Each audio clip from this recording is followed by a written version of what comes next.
Hi and welcome to Cebuano News. The city of Bogo is a city in the province of Cebu, Philippines. According to the 2020 census, it has a population of 88,867 and 23,260 households. The plebiscite for the cityhood of Bogo was held on June 16, 2007, in which 97.82% of voters of Bogo voted for cityhood. The Bogo City Cebu Masterplan is envisioned to be the center of trade and industry in northern Cebu. Located in the upper coast of the province, Bogo serves as a primary gateway for trading and distribution of goods in the Visayas region.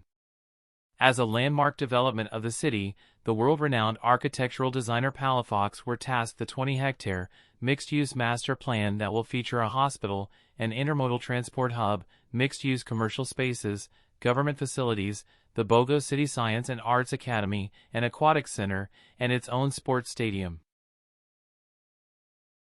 The design also generously allocates open spaces for other recreational and leisure activities. This landmark development optimizes Bogo's high potential for infrastructure development, disaster resilience, and tourism. As a Cebuano, what are your thoughts on this?